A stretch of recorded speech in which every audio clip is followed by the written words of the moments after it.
I sat tied up in the stinking basement while these bastards mocked and humiliated me. One of them sneered. "Well, Cuckold, you're signing the papers right now, making your wife the sole owner of your corporation, and I promise you a quick death." My wife laughed. "Go on, sign it, loser. Otherwise I'll start having fun with my lovers right in front of you, and then I'll shove red-hot needles under your nails." But I knew the sensor implanted under my skin had already sent a signal to my combat brothers, and in just a few minutes, hell was about to break loose for these bastards. A sharp, pulsating pain pierced my skull and I sharply inhaled. The air was thick with dampness, mustiness, and something else. Was it the smell of blood, metal? Nausea rose in my throat, but I quickly realized I couldn't even bend. My hands were tightly bound behind my back, and my wrist had gone numb from the top rope. Where am I? The cold concrete pressed against my back, and the half-darkness around me was pierced by the dim light from a ceiling lamp.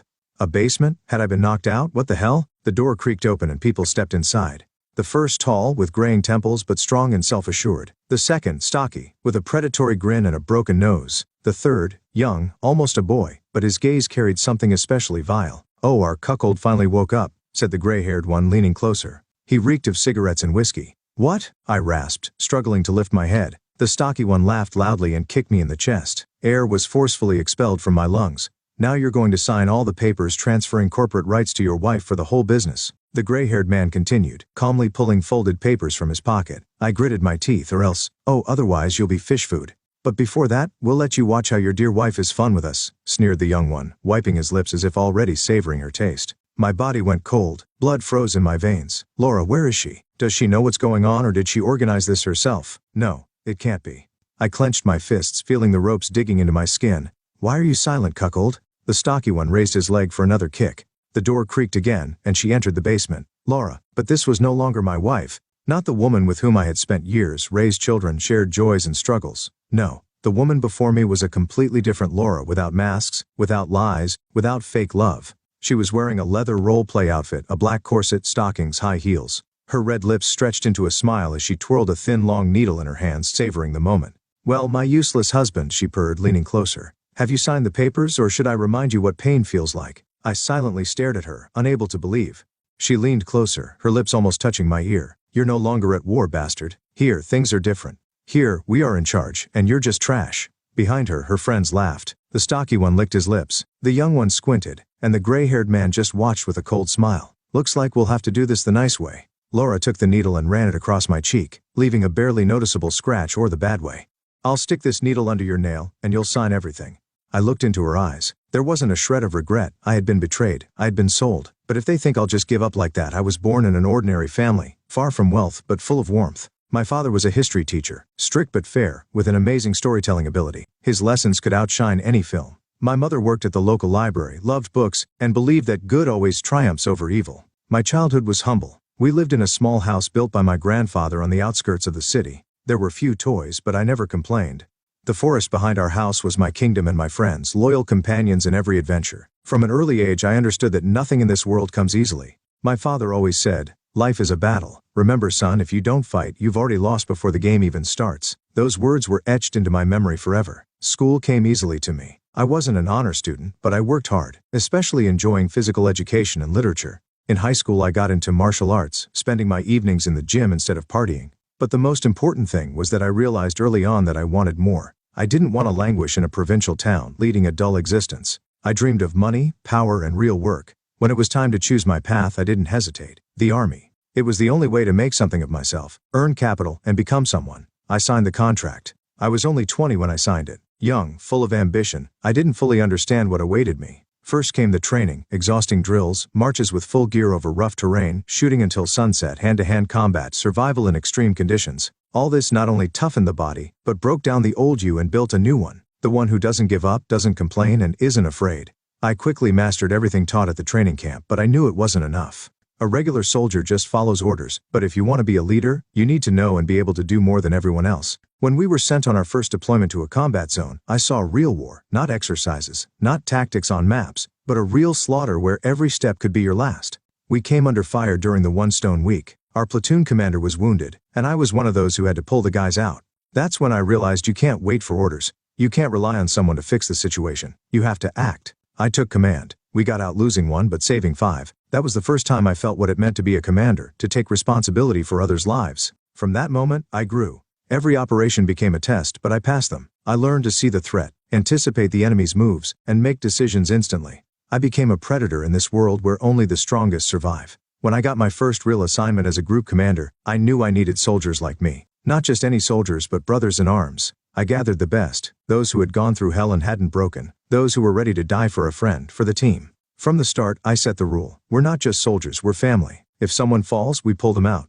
I told them on our first night, if someone goes into battle, we cover them. No one gets left behind. From that moment, we became one. Together we went through dozens of combat operations, cleansings, reconnaissance, night raids. We were where rookies weren't allowed, where the chances of survival were minimal, but we survived because we knew each other like ourselves. Each one of us would give our life for the other, and that was the most valuable thing. I remember the night we were surrounded, 20 enemies against 5 of us. Well guys, looks like it's our time.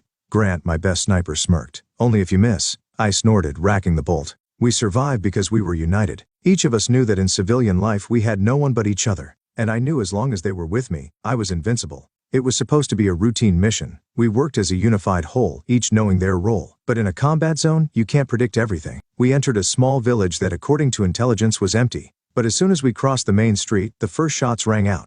An ambush. I heard a sharp crack, then a blow to my side. It felt like a truck hit me. The air was knocked out of my lungs and the world suddenly tilted. Everything around me slowed down. Grant shouted something into the radio. Nearby, people screamed, and the sound of automatic gunfire rang out. I fell to one knee, clutching my side. My palm immediately became sticky. Blood. Damn, I hissed, but immediately gritted my teeth. Falling unconscious was the same as death. Ringing filled my ears, but I saw my guys in action. Grant had taken a position on the roof, covering us. Rodriguez was laying down fire from the machine gun. Blake was already by my side, his face tense. "Hold on, Commander," he barked, grabbing me by the shoulders. "I can go," I managed to say, but my legs betrayed me. "They shot you in the side, goddammit," he growled. "What, you want to stay here forever?"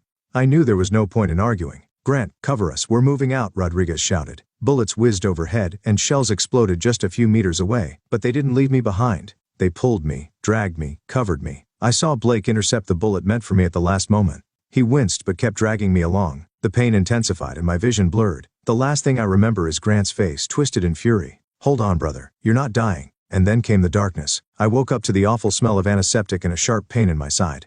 My whole body felt heavy, like it was filled with lead. Well, finally, I heard a familiar voice. Grant was sitting beside me, his face tired but satisfied. "You were on the brink of death, you idiot," he smirked. "But we pulled you out." "Blake, Rodriguez?" My voice was hoarse. "They're all alive, Commander. But if you try to play the hero again, I'll personally shoot you in the other side so it's balanced." I smirked. "How long have I been here? 2 weeks? Another month and you'll be back on your feet." "Bullshit. 2 weeks and I'll be back." Grant shook his head.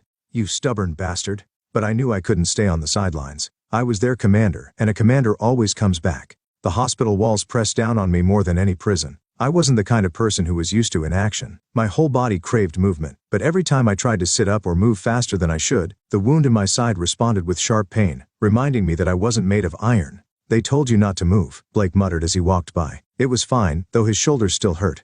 "Damn you," I hissed, gritting my teeth and trying to get up again. "You're a damn mule," he mumbled and disappeared behind the door. But the worst part was the feeling of helplessness. I was used to being strong, used to controlling the situation. Now I was lying in bed dependent on doctors and their prognosis. Every day the same thing: checkups, bandages, damper drips. I hated it. Grant was by my side almost all the time. He sat in the chair opposite me, feet up on the table, lazily flipping through some old book. "Did you learn how to read?" I snorted one day when the pain eased slightly. "Oh, come on, I'm not stupid." He smirked without looking up. "Let me guess. Something classic? How to Kill and Not Get Your Hands Dirty? Moby Dick." I raised an eyebrow in surprise. "You're kidding." "Nope. You know, that Captain Ahab? He reminds me of someone. Hope it's not me." "I hope it is. Ahab went mad with revenge, and it killed him." Grant turned the page. "But you're too stubborn to die." I smirked. That's how the weeks went by. First they let me sit up, then gradually allowed me to walk. The first steps were hard. The body was weak and my muscles seemed to forget how to work, but I didn't give up. I stood up, fell, got angry, and stood up again. "That's what I'm talking about," Commander Rodriguez said when he saw me slowly walking down the hallway. "You doubted me?" "Not for a second. When I was discharged, I was ready to return, but time passed and something had changed. The contract was ending, and for the first time I thought about what would come next. My life had revolved around the Army for so many years that imagining it without military service was impossible. I was used to the weapon, the team, the constant danger. It had become a part of me, but I knew one thing. "You can't fight forever." "Are you sure?" Grant asked when I submitted my resignation. "I've done my time, brother. What's next?" I shrugged. "We'll see. The farewell was difficult. The guys threw a small party at a bar near the base. "Are you really leaving?" Rodriguez asked, slapping me on the back. "You're gonna miss me," I smirked. "Miss you? More likely I'll enjoy not seeing your serious face all the time. Don't lie." "All right, I won't lie." He grinned and handed me a glass. "To you, Commander." That evening I felt something strange, like I was leaving a part of myself in the past, but I knew I was doing the right thing. Grant left the Army 6 months after me. "How much longer are you gonna wait?" he grumbled when we met at a cafe. "I thought you'd stay there forever." "It's boring without you," he smirked, taking a sip of coffee. We didn't meet often, but it didn't change anything.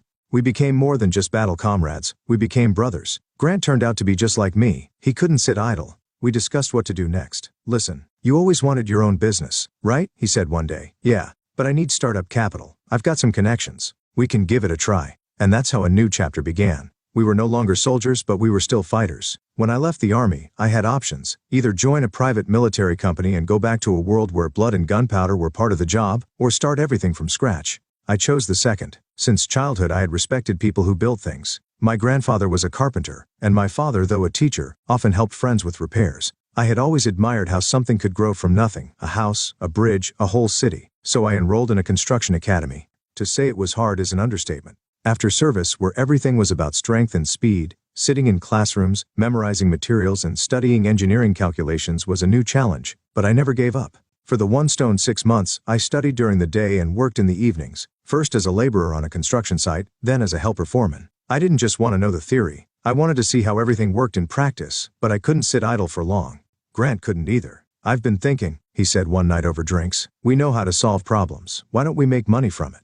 "You're talking about mercenaries?" "No, more like security, bodyguards, escorting, dealing with special situations." Grant knew how to choose the right words. The idea was simple. We both knew people who could work with us. We knew how to resolve conflicts, make deals, provide security, and apply pressure when necessary. That's how we started our security firm. At first we took small jobs, escorting businessmen, providing security at clubs, checking offices for bugs. But very quickly serious people took notice of us. Sometimes we had to collect debts, sometimes we dealt with competitors of our clients, sometimes we just protected people who were in trouble. Grant was the brains behind the operations. He made the deals, knew how to handle clients. I was the one who ensured order. If someone didn't understand words, they understood my actions. We became respected in our city, but I never forgot about my studies. I wanted to build my own future. I didn't want to be involved in dirty work forever. So when I graduated with a degree in construction engineering years later, I already knew what kind of business I would start.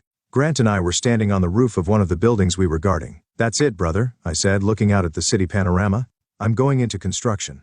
Grant smirked. "About time. You with me?" He looked at me for a long moment, then slapped me on the shoulder.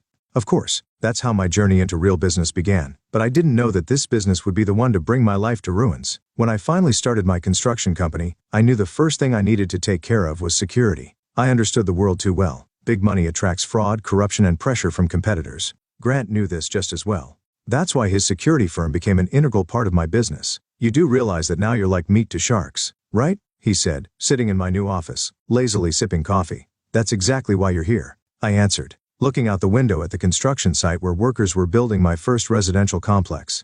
"I'll keep those bastards away from your money, from our money," I corrected him. It was the perfect tandem. I built, and he protected. We quickly gained momentum. Our projects were completed quickly and to high standards, and clients trusted me knowing that working with us was safe. And that's when she entered my life. I never believed in love at first sight, but that changed the day she walked into my office. I remember every detail. She arrived exactly at 9 o'clock, not a minute earlier, not a minute later. That immediately caught my attention. Punctuality, confidence, self-control. I lifted my head from the papers, and everything else ceased to exist. She was perfect. Long dark hairstyle and a neat bun. A graceful figure emphasized by an elegant business suit, not too bold but striking makeup. Her eyes, damn those eyes, intelligent, attentive, as if reading me through and through. "Good morning, Mr." Her voice was calm but had a slight rasp that caught my ear. "Clark," I replied, feeling my heart suddenly skip a beat. She came closer and placed a folder with a resume on the table. "I'm here for an interview for the position of your secretary." I didn't answer right away. I had read her resume, but my thoughts scattered. It was a strange new feeling for me. "Please take a seat," I said, not recognizing my own voice. She sat across from me, her hands folded on her lap, confident but without arrogance. "What's your name?" I opened her documents, although I already knew the answer. Laura. The name was etched in my mind. We talked for about 20 minutes. She answered clearly, confidently. Her work experience was limited, but I didn't care. I saw something else of value. She was smart, perceptive, composed. She had confidence without arrogance, beauty without excess sensuality, a hint of mystery in her gaze. But the most important thing, I felt a spark. Damn. I was a fighter, a businessman, used to calculating my steps, but next to her, all of that disappeared. She smiled at the right moment, paused at the right time, held herself perfectly. And at some point I realized I had already made my decision. "When can you start?" I asked, not waiting for the formalities to finish. She raised her eyebrows, slightly surprised. "You decided that quickly?" "Yes." I saw a slight trace of a smile in her eyes, but she nodded. "Tomorrow." "Great, tomorrow at 9. She stood up, carefully gathered the documents, and extended her hand to me. I shook her hand, and at that moment, I felt something strange, like an electric shock. I didn't know it then, but that was the moment I signed my life sentence. She smiled and left. I sat there watching her leave, and for the first time in a long time, I felt like I was losing control. Laura started working for me the next day, and from the very first moment it was clear she was perfect at her job. She didn't just perform her secretary duties, she organized my day so that everything ran like clockwork. I was used to keeping everything under control, but Laura did it even better. She remembered all the meetings, filtered incoming calls so only important matters reached me, kept track of the paperwork, and most importantly, she maintained a distance. But there was one problem: I couldn't ignore her. Every time she entered the room, I noticed how her smooth movements, the faint scent of her perfume, and her confident gaze made me lose focus. I had always been disciplined, but with her, everything changed. She didn't flirt, but she didn't push me away either. She kept the balance, polite but not servile, respectful but not fearful. I felt myself drawn to her more and more each day. But for a long time I didn't let myself cross the line. I knew office romances were a bad idea. I was her boss, and the last thing I wanted was to come off as some lecherous boss chasing after secretaries. But damn it, she was incredible, and I could see in her eyes that she felt the same. One evening, late into the night, we were left alone in the office. Everyone had left. It was about 10 o'clock. I was finishing preparations for an important deal, and Laura, as always, was perfecting the documents. "You work too much," she said, placing a cup of coffee in front of me. I looked up. "You too." She smiled and sat down in the chair across from me, crossing her legs. "I like order." I looked at her. She looked back. A long gaze. Silence. Everything felt overwhelmingly tense. "Laura." I sighed, not knowing what to say. She tilted her head slightly, her gaze softening. "Yes, boss?" Those two words somehow hit me harder than a bullet. I knew this wasn't just a work moment, you know? I started, but then she suddenly stood up. She walked to the door, turned the key in a lock. She returned and stopped right in front of me. "I know," she said quietly, and in that moment I couldn't hold back any longer. I stood up, grabbed her by the waist, pulled her close, and our lips met in a hungry, long kiss. It was liberation. I'd held back for too long. She had too. After that night, nothing was the same. We tried not to make our relationship public, but those who were observant understood. Grant noticed first. "You're in trouble," he said one evening when we were sitting in a bar. "What do you mean?" He snorted and took a sip of whiskey. "Laura." I looked at him. "You're in trouble, brother." I sighed. Maybe, he smirked. "You're head over heels for her." He was right. I was in deep with her, and I didn't want to hide it anymore. I knew she was the one. She wasn't just a beautiful woman. She was smart, strong, decisive. She understood me with just a few words. With her, I could be myself. A year after our first kiss, I bought a ring.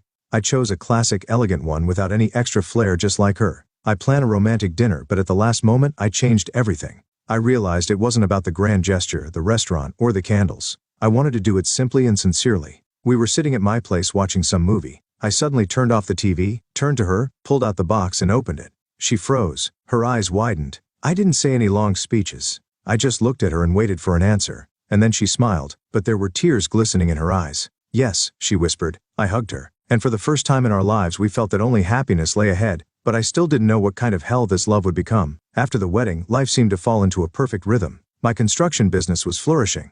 We signed major contracts, built residential complexes, elite cottages, and commercial buildings. I was on top, and behind me there were always two people. Laura, my wife, partner, right hand. She handled all the paperwork, communicated with clients, and managed the company's image. Grant, my shield and sword. His team took care of all security. No one could pressure us, no one could deceive us. We were unsinkable, but there were moments I either didn't notice or didn't want to notice. Laura started paying too much attention to money. She understood finance better than I did. She controlled the accounts, knew where investments were going, and advised on where to invest. "Honey, you need to trust me more," she would say when I asked her not to dive too deep into the business. I didn't think much of it back then, but I should have. A couple of years after the wedding, I realized that I wanted children. My business was growing, my finances were stable. I imagined raising a son and passing on my business to him. Laura didn't object, but time passed and she didn't get pregnant. At first I thought it just wasn't the right time, then I started to worry. We went to doctors and tests done. Everything was fine with me. Everything was fine with Laura too, but pregnancy never happened. She would say, "Don't worry, darling. Everything has its time," but her eyes told a different story. Something was wrong. One day, when I accidentally walked into the bathroom, I saw a bottle of pills on the shelf. I didn't immediately understand what it was, but when I typed the name into my phone, my blood ran cold. Birth control? Laura hadn't been trying to conceive. She never wanted to. I didn't know how to react. That night, I couldn't sleep. I just lay next to her listening to her steady breathing. Why? Why did she hide this from me? The next morning I was supposed to ask, but I didn't. I was afraid to hear the answer. And at that point, I still didn't know the truth. I didn't understand that for her, I wasn't a husband but a resource. She didn't want a family. She didn't want a child. She didn't want a future with me. She only wanted my business, my money, my empire, but I didn't see it back then. I kept believing that we had a future. While I still believed, she was already building her own path. The first time someone shot at me, I didn't even immediately realize what was happening. I was leaving the office late at night.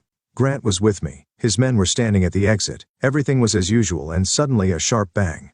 The car's glass shattered. The bullet whizzed an inch from my head. "Duck," Grant barked, pulling me back into the building. His men immediately returned fire, but the attacker vanished into the darkness. I was alive, but inside, a sense of unease settled. Who did I cross? The second time happened a week later. I was heading to a construction site when suddenly the car lost control. The steering wheel became heavy. As if it was locked, the brake pedal went dead. I understood. They were trying to kill me, but I didn't give them the chance. At full speed, I jerked the steering wheel, sending the car into a skid, and managed to leap out a second before the crash. The car slammed into a concrete barrier and exploded. Grant arrived 10 minutes later, his face darker than a storm cloud. He was never a panic person, but now his eyes said everything. "We can't figure out where the threat is coming from," he said when we were sitting in my office. I rubbed my temples trying to gather my thoughts. Could it be competitors? No. Things like this are done by professionals, not businessmen. People who know exactly what they're doing. I nodded. He stared at me for a long time, then sighed and said, "If they couldn't kill you, that means assassination wasn't their goal." I frowned. "What do you mean?"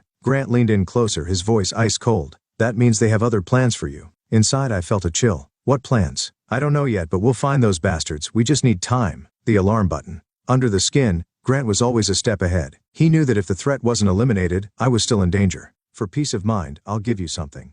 He pulled out a small capsule similar to a microchip. "What is this?" "A locator." "A locator? It's an alarm button that will sew under your skin." I looked at him surprised. "Are you serious?" "More than serious, brother. If you get kidnapped, if something happens, if I can't reach you, this locator will always show your location." I shook my head. "What if they find it?" "They won't. It's too small. Its battery lasts for several years." "Where did you get this?" He smiled. "I told you I have some useful connections." I took the capsule in my hand, feeling its weight. "Do you trust me?" Grant asked. I nodded. "Then tomorrow we'll insert this under your skin." At that moment, I didn't know that this decision would save my life and that the one who wanted to destroy me was closer than I thought. The next day, Grant and I went to a private clinic where they implanted the capsule with a locator under my skin in the shoulder area. "That's it," the doctor said, applying the bandage. "In a couple of days there won't even be a trace." I gritted my teeth. "Now you're under protection," Grant said as we left the clinic. "Yes, but we still don't know from home." I got into the car and started to think. It was then that the thought of what I had found at Laura's came back to me: birth control pills. I couldn't ignore it anymore. When I got home, she was sitting in the living room, flipping through a magazine. "You're late," she said, not looking up from the pages. Yes, there was a lot to do. I sat down across from her, clasped my hands together and looked at her intently. "Laura, we need to talk." She raised her gaze. "Sounds serious." "It is serious." I paused, then placed the bottle of pills I had found in the bathroom on the table in front of her. She didn't flinch. "So explain to me why you're taking birth control pills when we've been trying to have a baby for so long." She paused. Then she calmly put the magazine down, crossed her arms and looked at me with irritation. "Are you spying on me?" "Don't dodge the question, Laura." She sighed. "I was just afraid." "Of what?" "Pregnancy is a huge responsibility." I wasn't sure I was ready. I didn't believe her. Her voice was too steady, too rehearsed. "So you've been lying to me all this time?" "I wasn't lying," she snapped. I just kept putting it off." "Putting it off?" Anger crept into my voice. "Laura, you never wanted kids at all. You were just playing with me." She stood up, grabbed her hair with both hands. "You don't understand. You just what?" I stood up abruptly, staring her straight in the eyes. She took a step back. I didn't know it then, but she already realized that she had been exposed. "We'll talk later," she said, throwing the words over her shoulder as she left for the bedroom. I stood there, fists clenched, feeling like everything was starting to fall apart. Later that night, when I still couldn't sleep, I went out of the bedroom to get some water. Passing by the office, I heard Laura's voice. She was talking on the phone. "We can't wait any longer," she said, whispering but firmly. I froze. "I have everything ready," she continued. "We just need his signature, and then we can dispose of him." A blow to the chest. It felt like air stopped flowing into my lungs. I stood still, unable to believe my ears. She had been playing me all this time. She didn't want me. She wanted my business. I slowly stepped out from around the corner. "What did you say?" She spun around quickly, her eyes wide in shock. Did you were eavesdropping? What do you mean by dispose of him? My voice was icy. She was silent. I took a step forward, but in that moment, a blow cracked my head open. A sharp pain pierced my skull, and the world swam before my eyes. I managed to see someone's shadow behind Laura, but then darkness took over. I didn't know how much time had passed, but when I woke up I was already tied up in a damp basement. I didn't understand where I was. The air smelled of mold and something nauseating. Then I heard voices. Oh, our cuckold finally woke up. 3 bastards walked into the basement grinning. I didn't know if I would survive. I blinked, coming to my senses, my body aching with pain. My head was splitting, my wrist burned from the ropes tied too tightly. The smell of mold, blood, fear. Laura stood in front of me, the one I loved, the woman I would have done anything for, but her eyes were now unfamiliar. Surprised? Her voice was warm, soft, but there was not a trace of tenderness in it anymore. I gritted my teeth. What is this, Laura? She leaned in closer, her lips almost touching my ear. It's the truth, darling. She traced the tip of a needle along my cheek, and a thin stream of blood dripped down. I never loved you. I didn't blink, but inside everything turned upside down. She was enjoying this. You? I rasped, but she put a finger to my lips. So don't get angry, I'll explain everything. She turned to the 3 bastards who were smirking in the corner. Meet my men, darling. Each word hit like a bullet to the chest. I slowly shifted my gaze to the 3 of them. I had seen people like them before. Not just regular thugs, not simple criminals, predators. You've been with them this whole time? My voice was hoarse, filled with rage and pain. Laura smiled, twirling the needle between her fingers. Not always, she shrugged, but much longer than I was with you. I clenched my fist despite the pain. So it was all a game? She laughed. Of course. Don't you get it? I was planted in your company on purpose. I was never your wife. I was your mistake. The 3 bastards laughed loudly. I have to admit, Laura, you did an excellent job, said the gray-haired man, crossing his arms over his chest.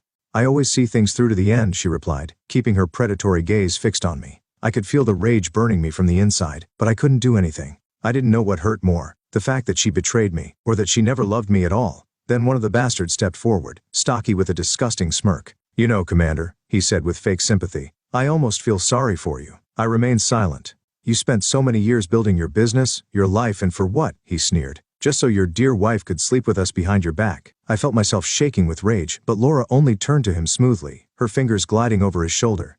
Don't be so cruel, she said with a faint sigh. Let's give him one last gift. She looked at me mockingly. What do you think, darling? Her voice was syrupy sweet. What would you say if we had some fun right before your eyes? Silence. Cold, killing silence. I slowly raised my eyes. Laura was glowing with pleasure while the 3 bastards exchanged glances and laughed.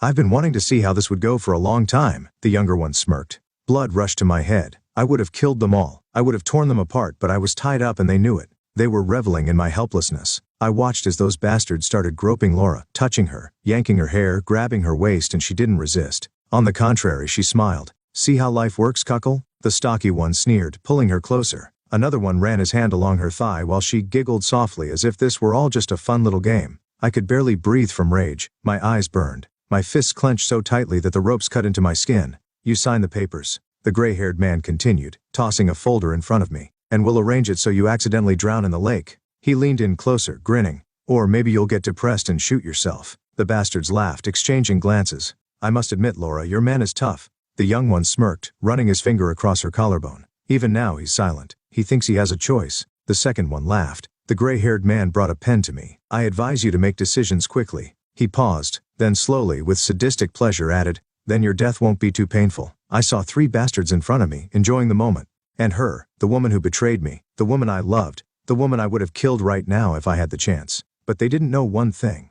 I wasn't someone who could be broken, and I wasn't alone. Grant was already on his way, and this basement would soon be their grave. I stared into the eyes of death, but at that moment, they didn't understand the most important thing. Grant already knew where I was. I didn't know how much time had passed since they dragged me here, but under my skin, a locator was working, and I knew Grant. He was never late. I didn't show it, didn't reveal a hint of emotion. Even though inside I was boiling with rage and hatred. Laura was sitting on one of the bastards' lap, her fingers lazily tracing his shoulder. She knew I was watching. She wanted me to see. So darling, she smirked, tilting her head. You signing, or do you need a little more humiliation before you die? I didn't answer. I listened. I waited. I knew they were already here. A sharp crack shattered the silence. The young bastard collapsed onto his back with wild agony, his face exploding into a bloody mess. A clean, precise shot. Grant. The basement shook from the flashes of gunfire, echoing between the concrete walls. What the gray-haired man didn't have time to finish. A second shot, and his throat turned into a fountain of blood. The stocky one yanked Laura sharply, trying to use her as a human shield. But at that moment, the door exploded from the impact of a heavy battering ram. In the clouds of dust like death itself entered Grant. I had never seen him like this. Ice in his gaze, steel in his movements, complete cold determination. Behind him were 3 more fighters from his team armed to the teeth. They came to kill. "Drop your weapon, bastard, and I'll give you a couple of seconds to pray," Grant said slowly, aiming his pistol at the last surviving man. The stocky one was shaking, but held onto the gun in his hand. "Go to hell." He jerked the trigger, but he didn't make it. Grant shot first. The bullet went straight into his eye socket. His body slowly sank to the floor and Laura jumped aside, covering her head with her hands. One of Grant's men cut the ropes binding me, and I collapsed to my knees, breathing heavily. Grant knelt beside me, gripping my shoulder. "It's okay, bro. We got you out." I lifted my head, catching my breath. My heart was still pounding wildly, but not from fear. From rage, I turned to Laura. She was sitting on the floor, curled into a ball, her expensive suit stained with blood and dust. Her eyes were filled with terror. I got on my feet. "You thought you won, didn't you?" She silently stared at me, breathing heavily. I took a step forward. "You wanted to kill me. You sold me out. You destroyed our life." She began to cry. I just shut up. My voice was ice cold. I looked at Grant. "What do we do with her?" He smirked. "It's your call, bro." I looked at Laura. She was trembling. She hadn't expected to survive, and I didn't know if I should give her that chance. But one thing I knew for sure, I would never be the same again. I looked down at her, this insignificant woman who once called herself my wife. Laura trembled, clutching the bloodied hem of her dress in her fists, her lips quivering, but I didn't see remorse, only fear. Fear of what would come next, and that fear fed my rage.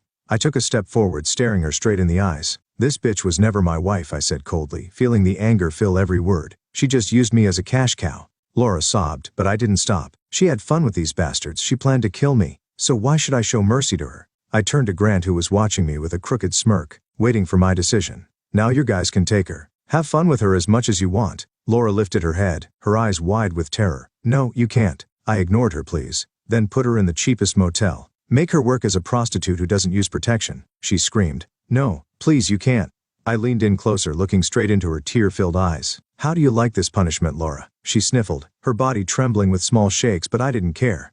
"I'll wait for some bastard to infect you with something, and you'll die." She burst into hysterical screams, pleading, crying, reaching out to me, grabbing at the air, but I simply turned away. Grant nodded to the guys, and they immediately lifted her off the floor, dragging her away. Her screams grew quieter, but I didn't turn around. I was free, but the price of that freedom was high. Everything happened just as I had expected. Laura was sent to where she belonged. She was no longer an elite woman, no longer wore expensive suits, no longer sat in my office, no longer managed my finances. She became what she deserved to be. I didn't keep tabs on her. I didn't care how long she would last. But a few months later, Grant, sitting with me over a glass of whiskey, delivered the news. "She's dead." I raised an eyebrow but wasn't surprised. "From what? AIDS?" Grant swirled his glass in his hand. "Someone took care of her." I nodded. No emotions, no joy, no anger, no relief, just emptiness. She chose her own fate. I spent a few weeks in silence, recovering from everything that had happened. Grant was there, making sure I didn't fall into myself. Business was fine. My affairs continued without interruption, but I had changed. I no longer believed in love.